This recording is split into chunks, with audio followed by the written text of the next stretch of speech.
মেয়ে বিয়ের পরে সবার আঘাত সহ্য করতে পারে, কিন্তু তার স্বামীর দেওয়া আঘাত সহ্য করতে পারে না। কারণ একটা মেয়ে বিয়ের পরে তার স্বামীর সাথে হাজারটা ইচ্ছে পূরণ করার স্বপ্ন দেখে। তার ধারণা সবাই তাকে কষ্ট দিলেও তার স্বামী তাকে কষ্ট দিবে না। স্বামী স্ত্রী শুধুমাত্র রাতে একসাথে ঘুমালে স্বামী হয়ে যায় না। স্বামী হতে হলে স্ত্রীর মন বুঝতে হয়, তার খেয়াল রাখতে হয়, স্ত্রীকে ভালো রাখার চেষ্টা করতে হয়।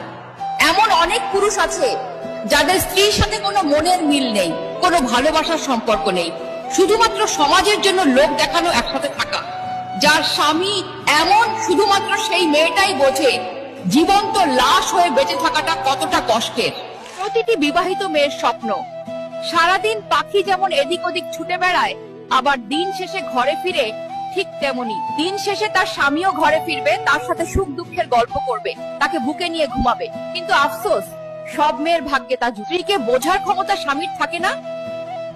স্বামীরা শুধু নারীদের চিৎকার চেঁচামেচি, তাদের অপমান করাটাই দেখতে পায়। কিন্তু ঝগড়ার পরে স্ত্রীর চোখের জল, স্ত্রীর কান্না, স্ত্রীর মন খারাপ, স্ত্রীর রাত জেগে চিন্তা করাটা তাদের চোখ এড়িয়ে যায়।